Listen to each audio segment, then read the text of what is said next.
दोस्तों, आज यानी 20 जुलाई 2017 को रामनाथ कोविंद जी देश के 14वें राष्ट्रपति चुने गए। इनका शपथ ग्रहण समारोह 25 जुलाई 2017 को तय किया गया है। 19 जून 2017 को देश की सत्ताधारी राजनीतिक पार्टी बीजेपी के अध्यक्ष अमित शाह ने इनका नाम 17 जुलाई 2017 को होने वाले भारत के राष्ट्रपति चुनाव के लिए राष्ट्रीय जनतांत्रिक गठबंधन की तरफ से सुझाया गया है। दोस्तों, रामनाथ कोविंद तत्कालिक समय में बिहार राज्य के राज्यपाल रहे, किंतु इससे पहले इस देश की सत्ताधारी पार्टी भारतीय जनता पार्टी के नेता थे। इनका राजनीतिक सफर कई मोड़ से गुजरते हुए देखा जा सकता है। इन्होंने कई तरह की भूमिका में देश में भाग लिया है। इन्होंने एक समाज सेवी, एक वकील और एक राज्यसभा सांसद के तौर पर काम करते हुए कमजोर तबके के लोगों को हर तरह के से लाभ पहुंचाने की कोशिश की। राजनीतिक में भी इन्होंने एक अहम भूमिका निभाई और राज्यसभा में रहते हुए कई पदों पर काम किया।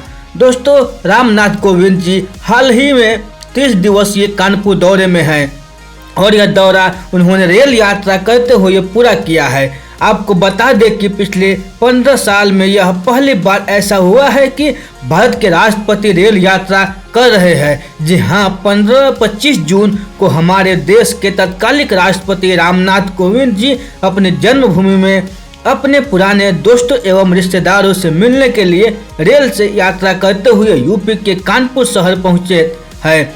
उनकी यह रेल यात्रा दिल्ली के सफद और जंग रेलवे स्टेशन से शुरू हुई और कानपुर सेंट्रल स्टेशन में जाकर खत्म हुई। इस बीच बुरी खबर ये आई कि राष्ट्रपति के आने से शहर में कई जगहों पर जाम लग गया था। इस जाम में गोविंदनगर की एक IAS महिला विंग की अध्यक्ष वंदना मिश्रा फांसी रहने की वजह से मृत्यु हो गई। दरअसल वह किसी बीमारी से जूझ रही थी और उसे जल्दी अस्पताल पहुंचना था, किंतु जाम की वजह से वह नहीं पहुंच पाई और उसकी मृत्यु हो गई। यह खबर राष्ट्रपति तक पहुंची तो उन्होंने इसके लिए दुख प्रकट किया। पुलिस कर्मियों ने इसके लिए माफी भी मांगी। दोस्तों, 27 जून को राष्ट्रपति रामनाथ कोविंद जी अपने गांव परोख पहुंचे। वहां उन्होंने एक सभा को संबोधित किया। कहा कि आज मैं जिस मकाम पर हूँ वह इस मातृभूमि के कारण पहुँचा हूँ। मेरे परिवार के आशीर्वाद एवं संस्कार ही है जिसने मुझे यहाँ तक पहुँचाया। संबोधन में बातों में राष्ट्रपति जी ने अपनी सैलरी की बात भी कही। उन्होंने कहा कि मैं महीने के 5 लाख कमाता हूँ, लेकिन 50% टैक्स भरता हूँ। उन्होंने ये बात लोगों को देश के विकास कार्यों में अपना योगदान देने के लिए नियमित रूप से टैक्स भरने के लिए प्रेरित करने के लिए कही थी।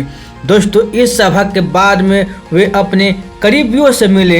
अपने जन्मभूमि में कदम रखते ही उन्होंने वहां के मिट्टी को अपने माथे पर लगा लिया और भावुक भी हुए। इसके बाद 28 एवं 29 जून को राष्ट्रपति जी का लखनऊ का दौरा था।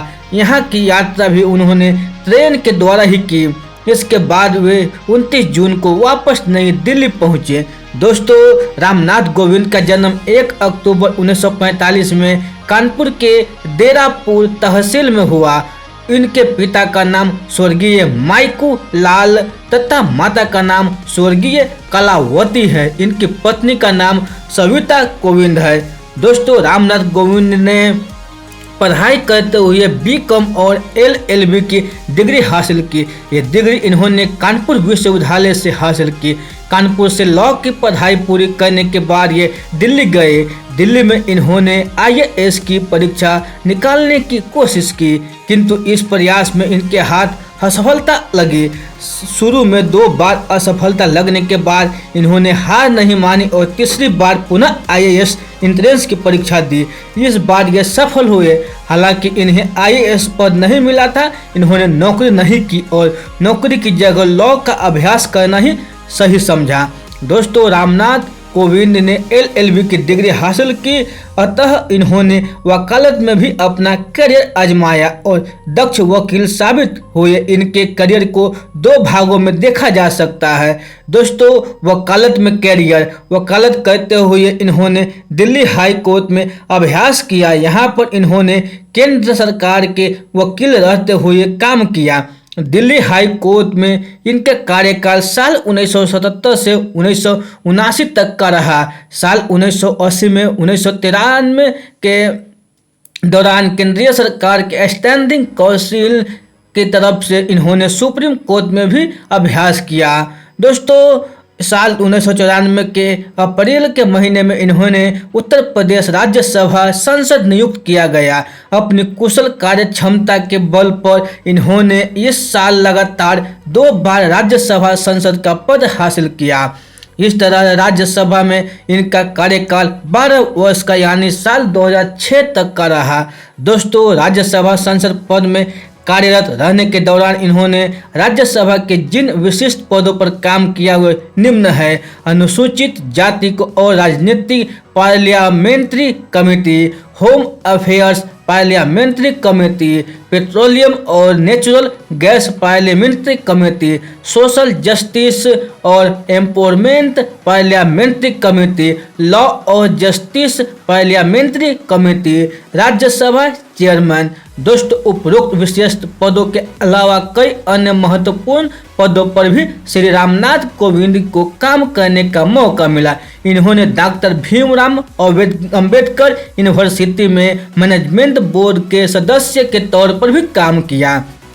कोलकाता के इंडियन इंस्टीट्यूट ऑफ मैनेजमेंट के मेंबर ऑफ बोर्ड के पद पर भी काम किया। इसके अलावा इन्होंने साल 2002 में अक्टूबर में यूनाइटेड नेशन जनरल असेंबली में भारत का प्रतिनिधित्व किया।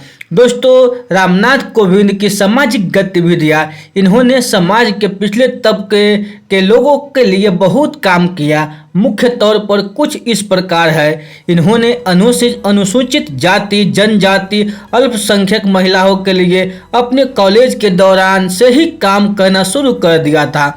अपने छात्र काल से ही लोक सेवा करने की वजह से इन्हें कई लोगों ने बहुत जल्द समझ लिया। समाज में शिक्षा फैलाने के लिए कई बड़े कदम उठाए। अपने 12 वर्ष के राज्यसभा के सांसद के तौर पर कार्यरत रहते हुए इन्होंने पिछले तबकों में शिक्षा फैलाने पर विशेष जोर दिया। वकालत के दौरान अनुसूचित जाति, जनजाति और महिलाओं के लिए कानूनी रूप से मिलने वाली कई मुफ्त सुविधाओं को पहुंचाया। इनके प्रयासों से ही दिल्ली में फ्री लीगल एड सोसाइटी जैसी संस्था अस्तित्व में आ सकी। इन्होंने इनका कानपुर का पुश्तैनी मकान अपने गांव वालों को दान कर दिया, जो अब बारात घर के रूप में प्रयोग किया जाता है। दोस्तों, दलितों के मध्य इनकी गहरी पैठ को देखते हुए साल 2012 के उत्तर प्रदेश चुनाव में श्री राजनाथ सिंह ने उत्तर प्रदेश के दलित क्षेत्रों में पार्टी प्रचार के लिए इनकी मदद ली थी। दोस्तों, रामनाथ कोविंद राष्ट्रपति के पद पर आसीन। भारत के तत्कालीन राष्ट्रपति प्रणब मुखर्जी का कार्यकाल 24 जुलाई 2017 को खत्म होने जा रहा है। उसके अगले दिन 25 जुलाई 2017 को रामनाथ कोविंद भारत के 14वें राष्ट्रपति के पद के लिए शपथ ग्रहण करेंगे।